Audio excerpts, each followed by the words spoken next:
Thank you very much. And before I start, I'd like to acknowledge that we're gathered here today on the land of the Gadigal people, and I pay my respect to their elders past and present, and of course respect to any First Nations people joining us today, either in person or indeed watching around the rest of the country as this is being live streamed.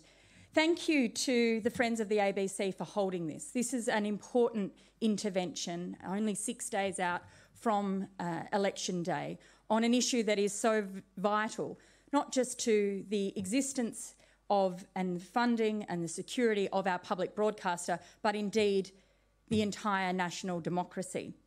I'd just like to acknowledge my parliamentary colleagues, Michelle and Zali. It's wonderful to be at the table with you in participating in this debate today. It is disappointing that there is no representative here from the Morrison government. I mean, I'm not sure what they would say, but it's disappointing nonetheless. I would also like to acknowledge my Greens colleagues, David Shoebridge and Amanda Cole, who are here. They head the Senate team here in New South Wales, and while we talk about the need to change the government in this election, and boy, oh boy, do we need to do that, but we need to have a strong Greens presence in the Senate if we are to actually hold the government of the day to account and to ensure insurance for the ABC and our public broadcasters. And getting David elected here in New South Wales is crucial to making that happen. So welcome, David.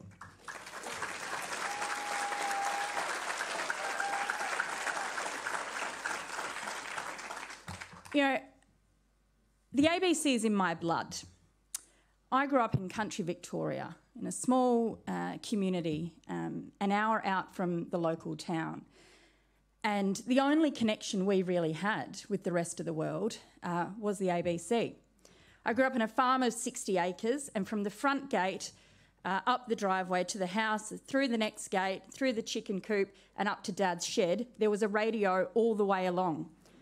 You could get from the front gate to Dad's shed over the space of 5 minutes if you're in the car or you're on your bike, and you could hear a whole bulletin. It is part of who I am. It is part of who so many of us are. The ABC is Australia, and Australia is the ABC.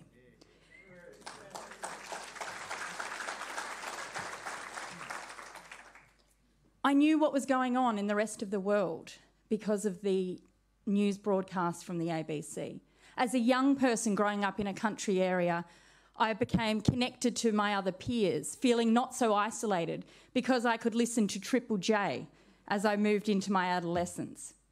My connection with other youth, feeling confused, anxious, worried about what was going on in the world, in my own community, the changes of how I was struggling as a young person to come to terms with who I am and what I believed, was all helped and facilitated and comforted by the fact that I had access to the ABC and indeed, as I said, the Triple J in particular.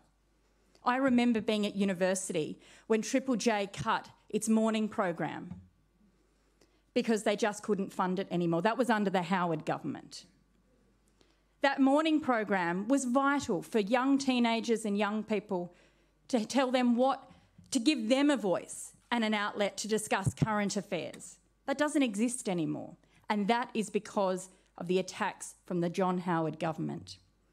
Fast forward to where we are now, and it's been attack after attack after attack. Cut, cut, cut.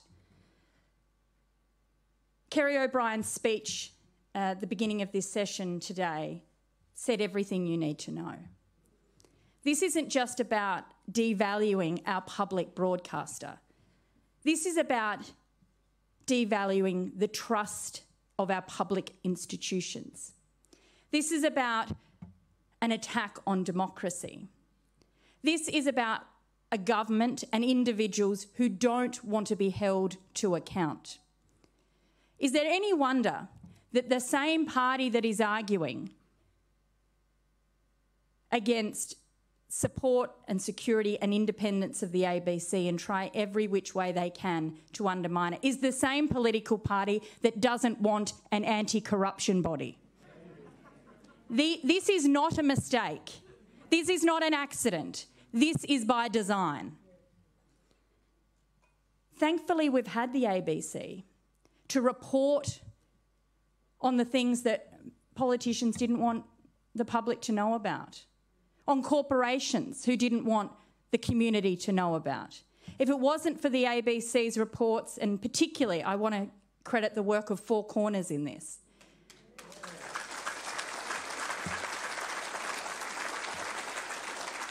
If it wasn't for the work of Four Corners, we wouldn't know the scandal of water theft in the Murray-Darling Basin. We wouldn't know the disgraceful conditions that senior Australians have been kept in our aged care system. We wouldn't know about the toxic culture that lies right at the heart in offices in Parliament House and how they treat women in politics. It is because of the ABC that the community has a glimpse into what has been going on. Now, Kerry mentioned the fact that he felt that he'd never seen, he said, a political moral decay like ever before. And I would agree with that. But I don't want to be disheartened by this. And we are 5 weeks in, 6 days to go to an election campaign. And I tell you what, there is great hope and optimism out there that things can change. And they must change. I've been travelling around the country. I've been on polling booths. I've been talking to Australians across the political spectrum, across demographics, and over again, people want change. They know that we can be better. They want us to be better, and they expect politicians to be better. I see this in nowhere stronger than in our young people. And the fact, and I just want to name it for what it is here, because this is not a very young group here.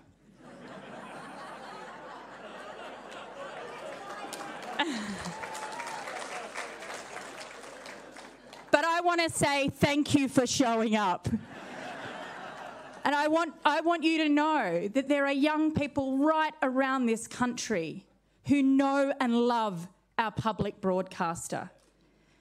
They might not be here today, but they expect change, they are demanding change, and they want change, and they are going to change this country with their vote. I really fundamentally believe that.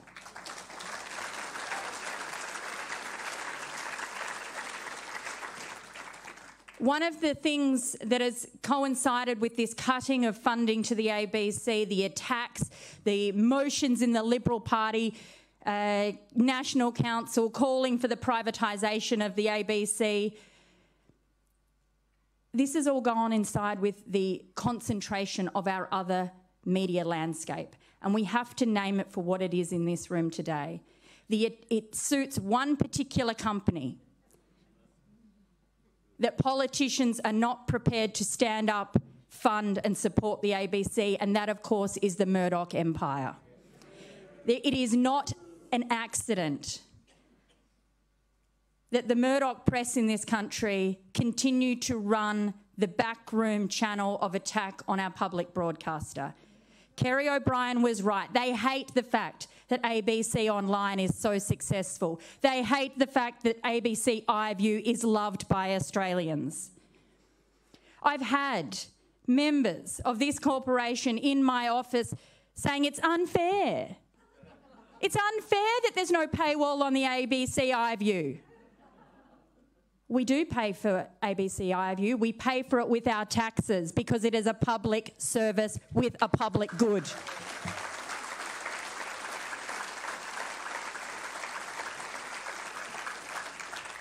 So the Greens will fight hard for reinstating the funding that has been cut from our public broadcaster.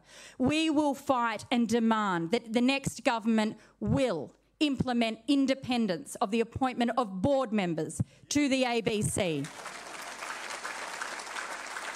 We will make sure We will make sure that the funding of the ABC isn't just locked in for 5 years, because that is important, but that it is out of the hands of politicians and the minister of the day. It must be legislated hard in law, out of the hands of the ministers who it suits.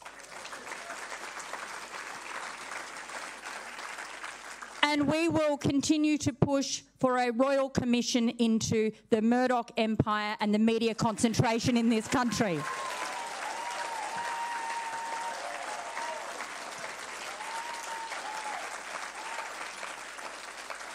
The attack on our ABC has been unprecedented, and it has happened at a time when we have needed the ABC more than ever, where the role of the public broadcaster has been more vital than ever.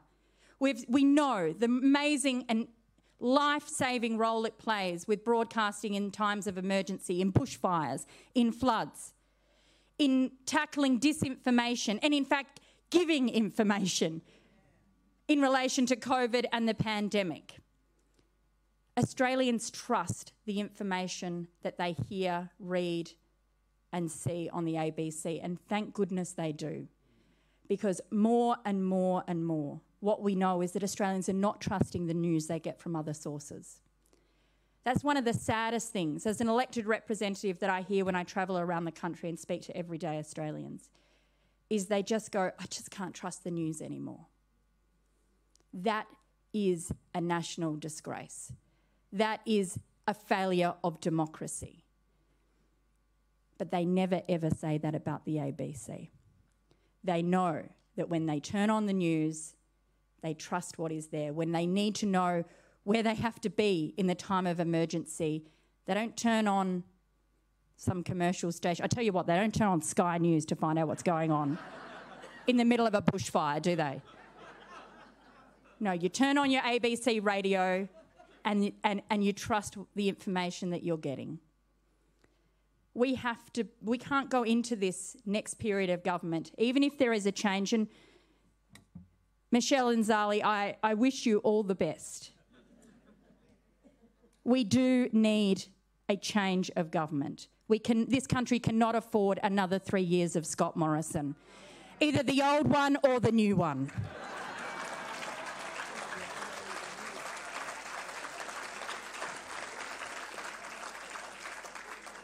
But just like Kerry OBrien said, it was the role of the ABC to hold governments to account. I tell you what, it is our job, and we will do it as Greens in the Senate to hold the next government to account. Authorised by Margaret Reynolds, ABC Friends, Fishwyck.